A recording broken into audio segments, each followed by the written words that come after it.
Hello, TDF. We are just taking one more minute. Kara's ordering her food. Yellowtail jalapeno. She's going for fish today. Yeah. Very brave, actually, on a 2-show day. That is brave, right? I mean, for some people fish could be a little. Anyways, let's give our backgrounds. Okay, so me first. It's weird looking at myself and then talking. Okay, so my name is Kara Young. I am a Black woman, and I'm wearing a sparkly, like iridescent sweater that I've had for so long. I'm wearing sparkly all over today. And my hair is pink in pink lemonade braids. The lemonade braids are inspired by Beyonce's Lemonade video. I didn't know that. Sorry. Yeah. Nice. It's true. And I have fake eyelashes on. My name is Reza Salazar. I am a brown man. I am in Kara Young's dressing room. The walls are white. We're sitting in front of her. What I'm assuming are some of your research for this play in your part. Well, yeah. I mean, originally, like we can't put up like tape on the walls. Yeah, that's right. So like they gave me the sticky tacky, but it's really sort of like a kind of a story, a visual story of like now and pre now. Gotcha. Yeah. I'm wearing a white t-shirt and with a blue shirt. Sorry. No. Great. Hopefully that went okay. I hope so. Even though the characters in Clydes have faced many challenges, their kitchen banter is often hilarious. How does it feel to be making audiences laugh right now? Wow, that's a good question. How does it feel to make audiences laugh right now? Well, Go ahead. No, I mean the show is funny. It's a funny show. It's a very funny show. Lynn has always said that this is a funny show. Mm-hmm. She's written a comedy. Now, this is just me personally. It is Lynn Nottage. So even though she's written a comedy, it comes from a very real place. Yeah. And I really appreciate that. I appreciate the fact that we can laugh, that the audience can laugh, that we can laugh on stage. But it comes from a very real place. And we're not afraid to show those parts either. So it's not just a straight up comedy where you're just laughing for 90 minutes. You're laughing until you're not. And then you're laughing and also understanding why you're laughing, just like real life is. Sometimes tragedy could be funny, It's like a roller coaster of emotions. Yeah. And I guess with something that might be quite reminiscent of our time, like the pandemic has afforded us, and we're still in a pandemic, but the pandemic has been so stressful on all individuals that whomever is coming to the theater right now, it must be such a joyous experience to release, to just be in the company of laughter and to feel like the permission that you are able to be in joy or have joy, right? Yeah. In some kind of way. It's so moving to see just eyes, laughing. You know what I mean? It's like I appreciate it so much because I know everyone's wearing a mask in the theater. Yeah. And to be able to hear the laughter, is beautiful, Yeah. It's really beautiful. So I really appreciate that. And what you said, I feel like this pandemic has really shifted something. Yeah.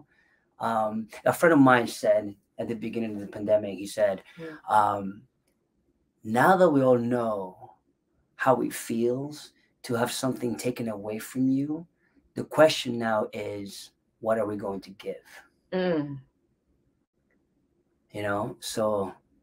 So I feel like we're giving the audience is giving something in return. Yeah. You know, and it feels good. It's like our church. Yeah. It's like church. You know, like there's a communal vibration. There's like a collective. There's a collective,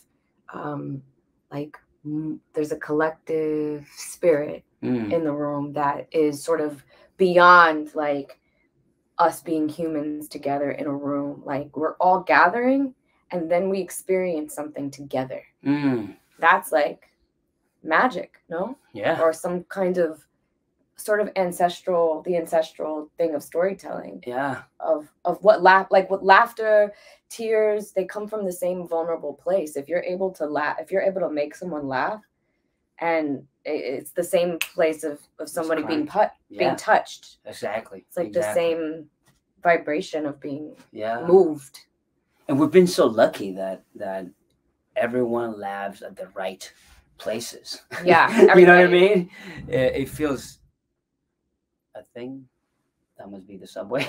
I don't know what that was. I hope it's not something's maybe they're working down on stage.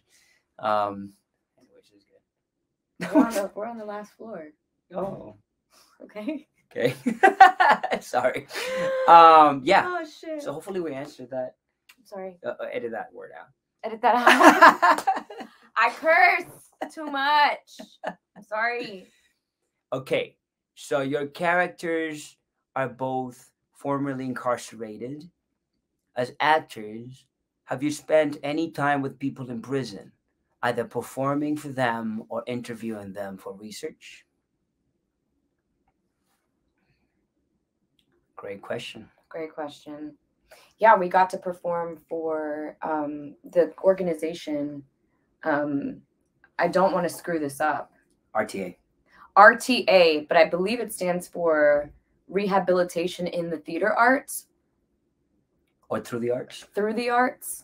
I don't want to mess that up, and I'm very sorry for not knowing the actual title of RTA. But we got to perform, and that was probably one of our most vibrant audiences. Like the audience was almost like the theatrical experience too. You know, like every audience is different, but then like there are audiences that talk back. And the audience that talks back, it kind of informs us of like, it informs us, it makes us know that people are like not only listening, but they're so involved that they were like touched by the storytelling. They were touched by the storytelling because they saw themselves in a way. I have interviewed formerly incarcerated people in my life, you know, talking to random folk on the train or talking to random people. Some of the people who are vendors in Times Square are formerly incarcerated people. And I know a few formerly incarcerated people that are close to me. So I have had the experience of speaking with a few folks over the years, but prior to knowing that I was going to be doing Clydes. Yeah. I had the opportunity and the honor to perform in a couple of prisons, in correctional facilities around New York City and upstate New York, through the mobile unit, the Public Theaters Mobile Unit program.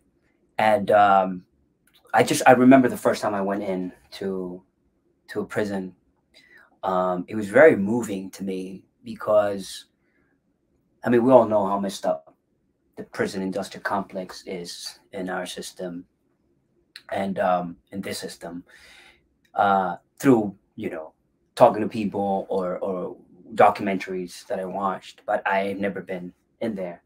So I remember when I went for the first time and I saw all of these men, mostly black and brown men, men who looked like me, men who looked like my family, who looked like my block, my building. I was so touched and I was so moved because I did not feel like these were bad people. Right. And they did not feel dangerous to me. But I was in prison and they were locked up, you know. But yet I felt so comfortable around them. It was so weird. we did the play. It was some of the best experiences I've had as an actor, because like you were just mentioning, they feel it in a whole different part of their bodies. You know, they feel it everywhere. I mean, we're doing Shakespeare, and they're just reacting to things in such a way that I've never experienced before as an actor. So so all of that just was a very, very monumental experience that I'm always going to. It's always going to be in my heart. I always think about it. I think about the you know, I met guys that were there for 20, 30 years. I met guys that were on their way out. I met guys that just got in there and they were going to be there for 10 years, 15, 20. Wow. It was amazing. Yeah. You know, what's so interesting is like no amount of research will ever, I'm speaking for myself when I say this. Yeah. Like the collective, sorry, I'm like leaning on you. Really. The collective experience, the collective human experience, right? Like you being Reza and like anybody being themselves is like a culmination of all experiences that you went through that make you, right? And like no amount of research will ever truly make me, I can understand, I can try to relate, but I have not been incarcerated. You know what I mean? Like how do I say it? I am working toward the full understanding, yet I will never get there because I have never experienced it. You know, I can try my best, and as the artist is to honor this person. You know, when we first got in that car for the NY Times photo shoot, like we were talking about like honoring the people who are never honored, which, you know, honoring the people who are overlooked, forgotten, thrown to the curb, you know, in our society.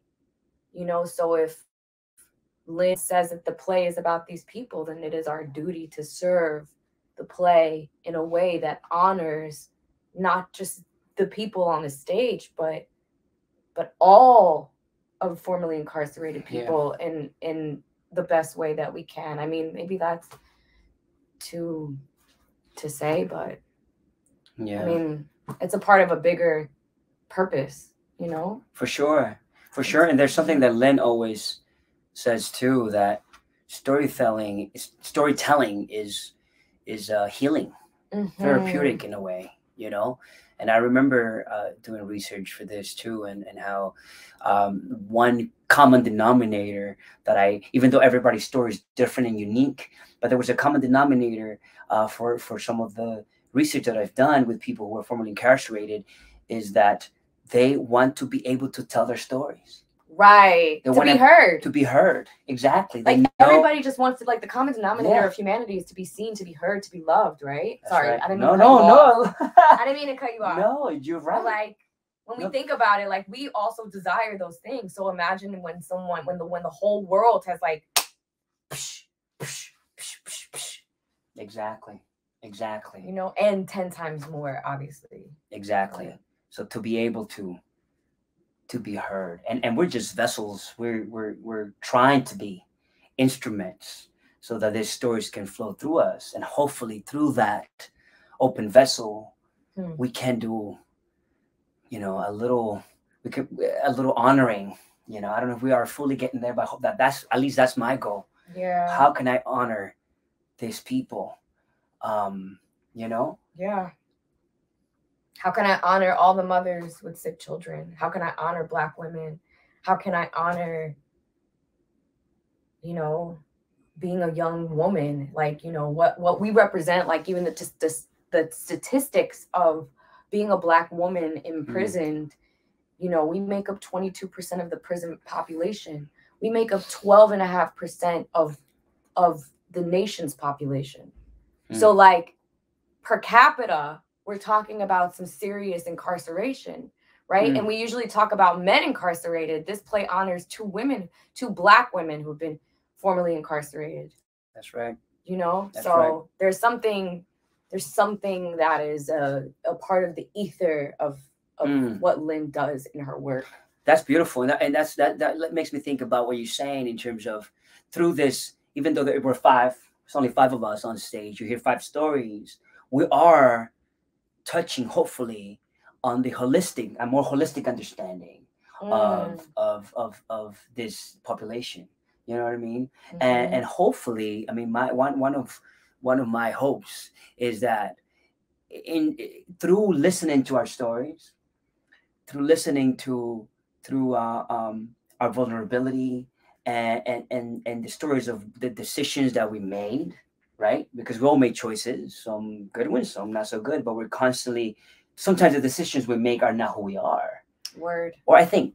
Yes. I think always. Always, I mean, like, yeah. You know, like it's like a thought. Like it's like somebody gives us an idea, right? Like the energies of like what Clyde is gives us an idea about how we are supposed to like live our lives, right? And then like you know, all of those like sort of lessons of like, you know, hypothetical, I'm not giving the play, it's like sorry, there's another, are we supposed to, we can finish. Oh, okay. We'll get but there. You know what I'm, okay, so like you know, in a lot of ways I feel like Clyde represents the system, and like the system of not just the things that we are told and that we believe that we are, but like the media, like the way the media tells us who we are, and therefore we put ourselves in these boxes. So then we take that idea and we run with it without ever actually getting to experience our full true potential and our spirit, our individual spirits. And like the lessons that Montrellis gives us is tapping into like our own spirit, like our own individual purpose on this planet. Kara's on a roll. I can't stop her. Audiences at Clyde's are wonderfully vocal. What are your most memorable audience reactions? RTA. RTA, they were like talking back. Like, you know what's so funny? I have a elder mentor who always tells me about back in the day when theater used to be like not so hoity-toity and people used to like talk back, like they used to be like, no, don't go to that's how it felt. It felt like there was like a clear reaction, like a clear give and take, a clear, I'm like this humanity to humanity to humanity. That's exactly how it is in prison. Word. When and this is one of the things that I loved so much, because they were acting with us. They were characters in the story. You know, whether they were like people in the village seeing, you know, some dramatic event, they were supporting that and expressing through movement and vocally. I mean, they weren't shy about it. I think it was RTA, but I'm not so sure. But best audience somebody like in the back of the mez said something that made the whole theater laugh. You remember that? Yes, actually, it happened not just with RTA, but it was another audience that also said like something, and then like the whole they were like, please and thank you. Yeah. So I won't say the line, but the lady reacted to a line that I said, and she goes, "Yes, please." And the whole theater just started laughing, and we all had to wait. We had to wait for that laughter to end, and it was amazing. I'm never gonna forget that. I'm never gonna forget it, because I was like, I'm like, I hear it, and I'm like, Like, it doesn't even take you out for a second. It almost like pulls you in a little bit deeper because people are listening. That's right. Okay, so Clyde is going to be live streamed for the last 2 weeks of this run. Do you think virtual theater is important and has a future? Controversy. That's a controversial question. We're all been trying to think about how to receive this information. I've been having a lot of conversations about this, and it's almost like we're in a pandemic, so there's something that is honoring the people who are not able to be here, right? Or people who might be immunocompromised and can't step outside, right? And like COVID rates are going up, so there is safety that we have to think about. Yet it definitely changes the dynamics of the traditional form of what the theatrical experience is, which is audience to stage, right? Or stage to audience, or where, whether it's in the round or whatever. We obviously have been taking all the precautions and safety protocol with COVID. People are always masked. We're checking vaccination cards. We get tested now 3 times a week. So there's like we're taking our safety very seriously. So I believe that there's that. I do think that it might be it might, and this is controversial. Maybe I shouldn't even talk about it, but it feels like, there's something that is taken away a little bit from being streamed, watching, but maybe not if there's a live audience. We're also just worried about people not coming to the theater after they find out about streaming, the play. I mean, that becomes a norm. One thing that we have talked about with different actors is just being worried, right? Like, but I had my directorial debut on Zoom with the Working Theater. I directed a play called Missing Them. You directed a play? Yeah. It was a crazy experience. In a theater? No, on Zoom. So like I directed everybody. Everybody was in their homes, and I directed them on the screen, and we invited. It was a play about people who lost loved ones due to COVID. Oh. So we invited those families to see the show and to see this offering. It wasn't really, I like to call it an offering. And they came to see it, and it was like 170 people. Wow. And it was amazing. Wow. It was a beautiful experience. So, you do a lot of soul work. I'm sorry. I gotta honor what you just said to me. You do a lot of work that is about like giving back. You do that. I've just noticed.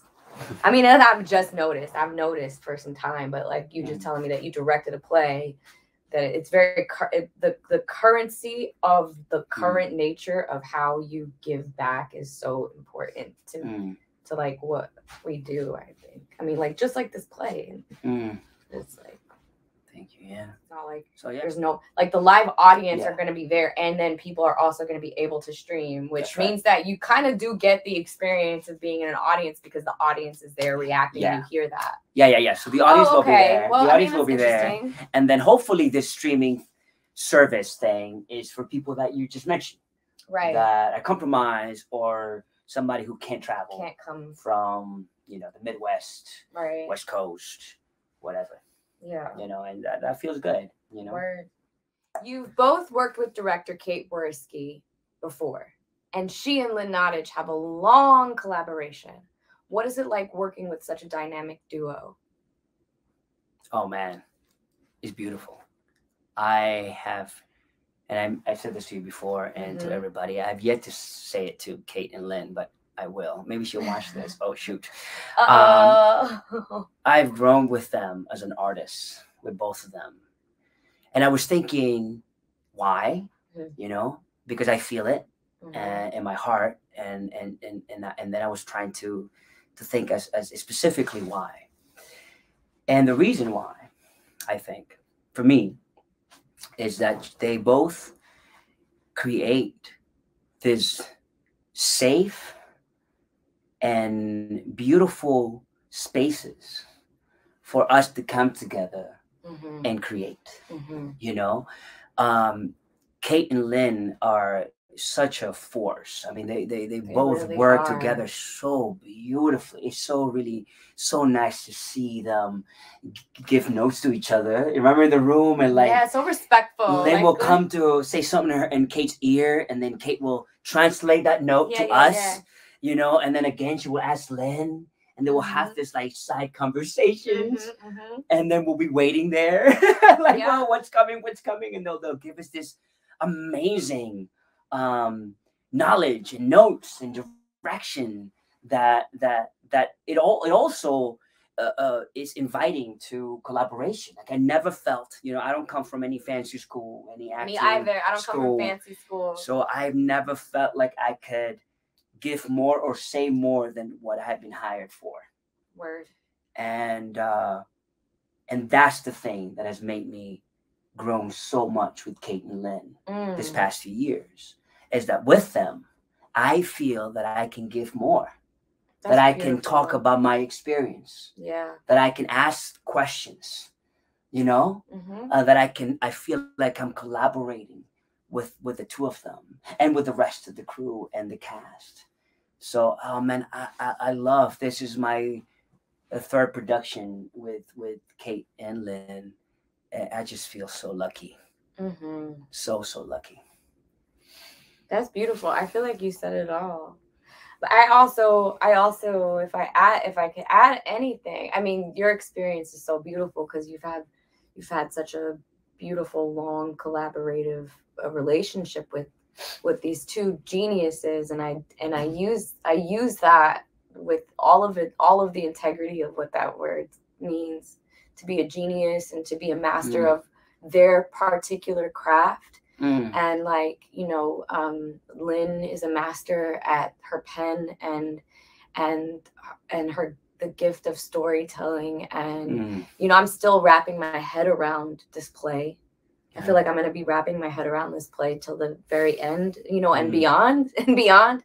And with Kate, I mean, I've never worked with someone so like, and I'm using the word meticulous in not a pejorative way, but like, there's a meticulous nature about specificity and almost like, and them together is like it is a dynamic duo, but they're also like, the encouragement, you almost want to, they got so many bars, like you know, a rap song got bars, you know, like when somebody like super bars, they have so many bars separately, collectively, their bars are like, they keep on, and then like, you got to come with what you think is bars, you know, like, because they're so dope together. Like it's almost an encouragement to be a better artist because you're in the room with greatness. So you almost have to like,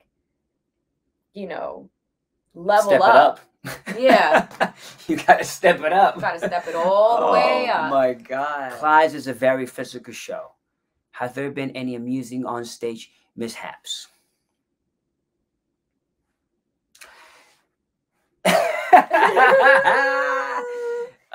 Yeah. Yeah.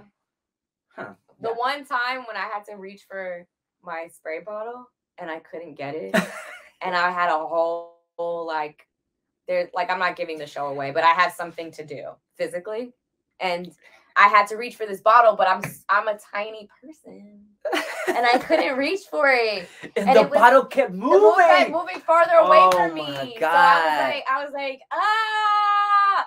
But then like, and then it's so funny because I think it was, oh my God, was it opening night or was it Black Theater night? It was Black Theater night. Oh my God. An amazing audience too. Amazing audience. And they were like with me. They thought it was a part of the show. And I was like, no, I have like, and I was on the other side of the stage, and I wanted to help you because I was seeing it the whole. I mean, I could see the bottle going all around your hand, and you like, it never happened before. Ever. It never happened before. Time. And I don't think it happened again. That was the only time. No, because like I asked like to make sure that it never goes back. So I put something like in front of it so it never goes back. Oh my God. What about you? I don't know. Have I? You're like masterful. Shit. You're like so. No. You're like precise. You're like so precise about like you're like Oh my God. Something must have happened. Come on. The mayo for me. The mayo. Okay. Oh my God, the mayo. When the top opened and the whole mayo just fell on the counter. Is that what you're saying? I had to scoop it up with my hands and continue because there was no other way, which was actually very amusing. The audience found that very funny because it was like all this mayo on the bread. And I was like, I thought of one. Okay. I thought of one. So my character deals with addiction, right, in the show. Hopefully that's not giving too much away. Maybe I shouldn't say that. Okay, no. my character deals with something, and I carry a coin with me in my pocket. Oh, I saw that. And I remember hopefully this. Kate's not seeing this because she doesn't know this. I forgot my coin one day. No, actually, no, I had my coin. No, your coin was in there. My coin was in my pocket. It was in the baby it was pocket. Just stuck in somewhere. But you know the way the jeans are made, like yeah, it was stuck in somewhere, and it never happened before. So I kind of panicked, and I'm like, okay, I'm just gonna have to pull out an invisible coin and keep going. And we did. But you know what? The thing about it is that it is so like the way that you did it, like you're like a magician. The magic came in handy that day for sure. What you call it? Oh, we're still ordering food for I Kara. was trying, but I couldn't do anything. No. Ay. Okay. Okay. This is you. Uzo Aduba plays the boss from hell in Clydes. That's your interpretation. Have you ever endured a horrible boss? Oh, a boss from hell. Yeah, you're right. Boss from hell. Boss from hell. Yes. Yeah. I mean, too many to count. Too many. Oh my God. But this is the thing. But there's life lessons. Yes, there's life lessons in those horrible bosses. Yep. Also, there's life lessons, and what I've come to understand now, as I get older and wiser. Yes, sir. Older, not wiser. You get older but and wiser. It also day. Yeah. By the day. By the minute you get older and wiser. It's also what I'm beginning to understand. It's not just about the other, but it's about me. Word. So it's also where I was in a time of my life, and my interpretation or the lack of well, I mean, there's people who just want to be able to step away from it. But even when you have those encounters and you're caught in that situation and you don't do anything about it, it says more about myself, than the other. And that's something beautiful about this play as well. Because I feel like in our little ecosystem, we are trying to figure that out, right? How much do I endure? Yeah. How much can I step into the unknown, right? How much autonomy do I have?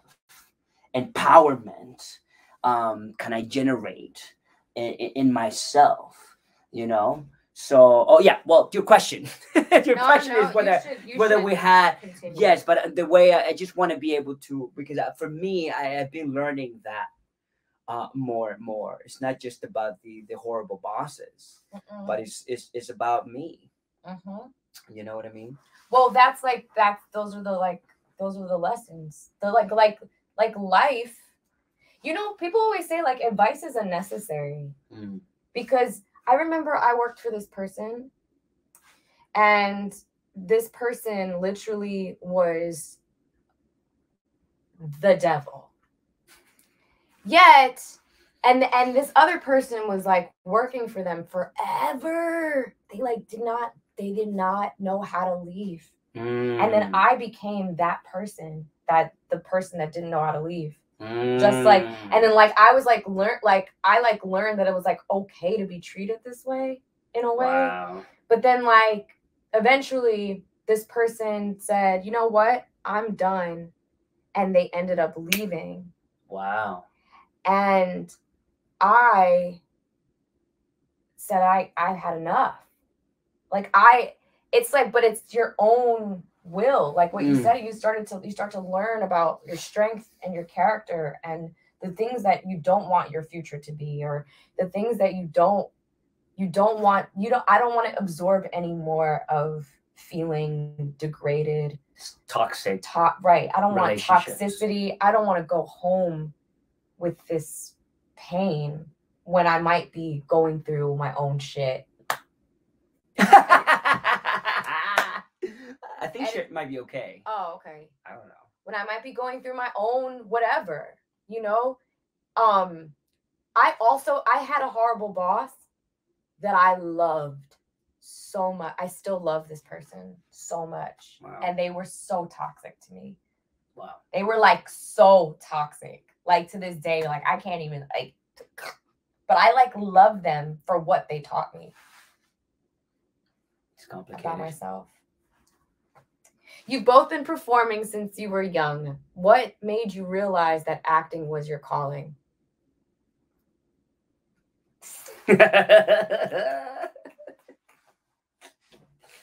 Well, I've been performing since before I knew I was performing. So, it's layered and complicated and beautiful at the same time. I've been performing with my mother since I was 5.5, 6 years old, as clowns. So I was working before I knew what I was doing. I didn't know what we were until much later. But we needed to work. That was how we survived for many years in South America. So what was the question though?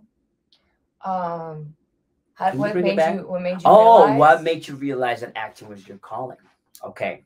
So I remember when I was 8 years old. My mom and I had been traveling around different countries in South America, and my mom is Argentinian, so we went to Argentina. We went back to Argentina, and then it was just me and her, always. And then I remember walking around the city, downtown, in the north of Argentina, and seeing a sign for acting classes in this theater.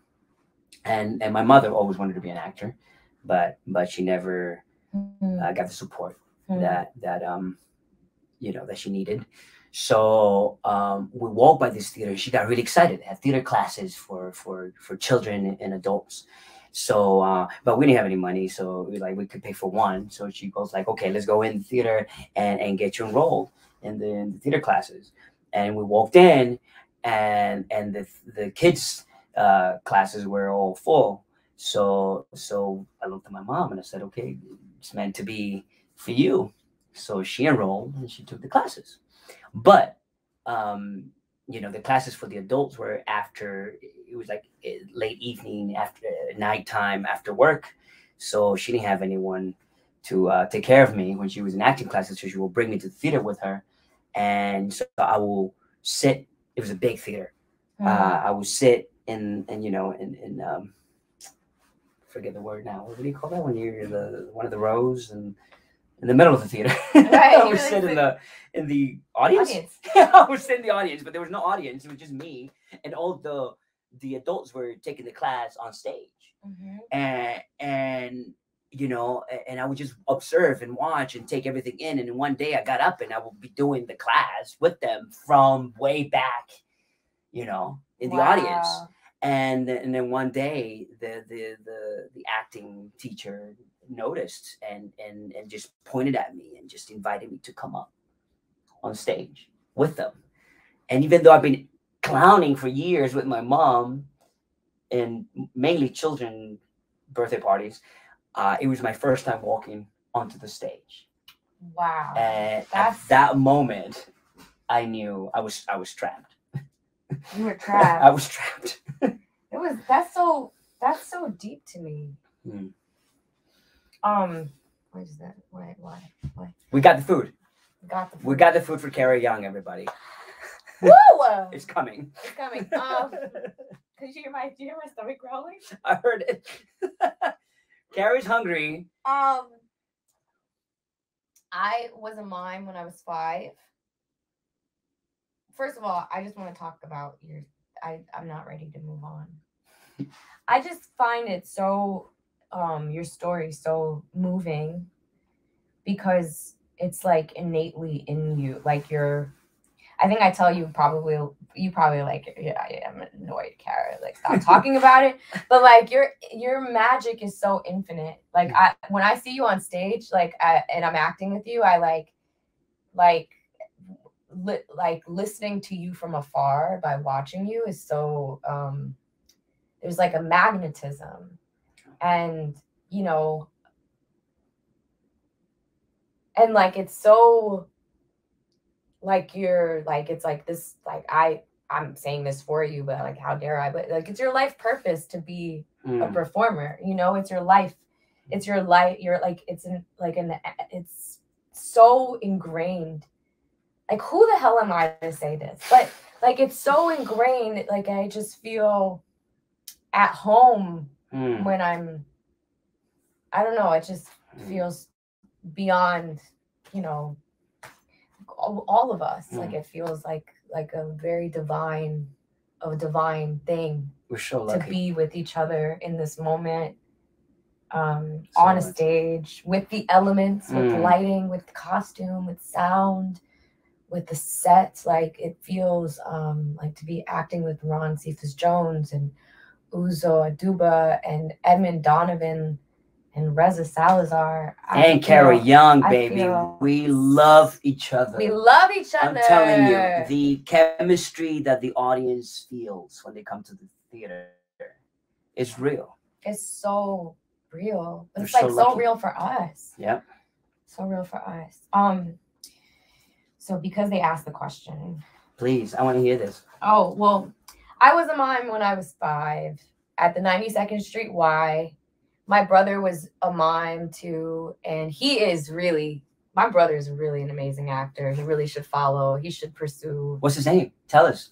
Clay Young. He's so amazing. Clay Young. But he doesn't act. He should act, but he doesn't. But we both were mimes, and the teacher Zahava really took me under her wing when I was in her class and really kind of just took care of me. I don't know if she saw something in me that I really loved I really loved going to nursing homes and like performing for like people. It was like I really enjoyed it. I don't think I was a shy kid. I don't really know. I don't think I was shy, but I don't think I was like, but when given the opportunity to perform, there was something else. There was something beyond like what the world was teaching me who I was versus what I was on the stage. As a young child, I don't know if it's because I was like in certain communities that I don't know how to explain it. When you're a young Black girl, like the world is teaching you who you are, and like the world is raising you as well as your parents. Like you step outside of your home, and is it safe to be in the world? Yo, you know what I'm saying? So when like I think I got the opportunity to perform, or anytime I got the opportunity to perform, whether it was dance or mime or miming, it was a soft spot that kind of like I was like excited, and it was the thing that I had consistently requested as a young child. Like I was like, oh no, like I'm gonna take that class or I'm gonna take that, and I was the extracurricular activities that I had. It was always involved in performance. It was always dance or acting in some kind of capacity. And I moved on to musical theater. Was not a good singer. They gave me solos. I don't know how. Kara sings sometimes, but I do. Around here, and she sounds really great. I'm not.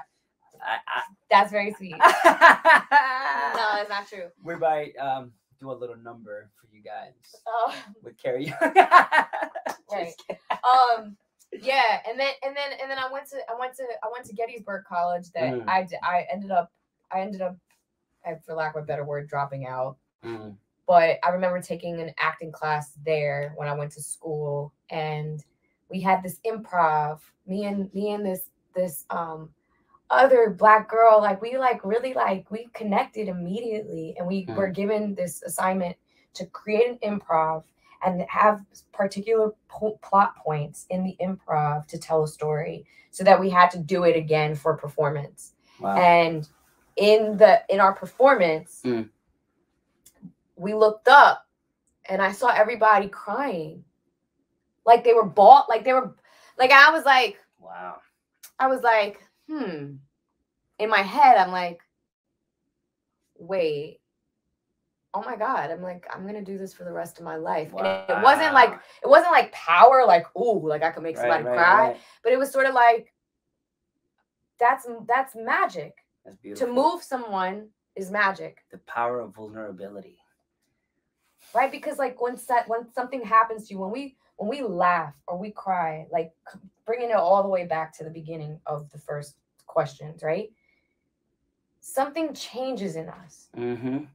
Something makes us laugh. We change. We put a smile on someone's face. They change, right? Somebody puts a smile on our face. We change, right? Like catharsis is a beginning, a new beginning, right? So I was like, oh, wow. Thanks for saying that, because sometimes you forget. You forget, right? It's a service. Yeah. You know what I mean? It is. It's a way of being of service to our community. You know, sometimes we get caught up in this whole, you know, the extra stuff that comes around being on Broadway or a film or a TV show. But really, when you look at the essence of it, it's just the basics of storytelling. We are offering a service. Ancestrally, it is the thing that moves culture forward. Ancestrally, like the lineage of what this is, like it is a thing that informs the people of something, right? Of like whatever it is. And that's why it's so important. That's why it's so important. That's why it's important to keep the arts alive, to keep theater alive, because we do, in a way, help propel, change, transform our societies. Yeah. Like if you really, really look at the basics of it, you know, we have the power, and not just the actors, but like we were saying, the people who come to see and congregate, they come together, you know, and the heartbeats are all of a sudden beating with the same rhythm, the same pace. Right. We have the power to create transformation together. Word. Last question. All right, so last question. In honor of the holiday season, if you could gift a role to each other, what would it be? Oh my God. Joe. Damn. I mean, I don't know. But I was gonna say you better gift me Tinkerbell. But I was like, we could both be in Peter Pan. Yo, Peter Pan. Oh my God.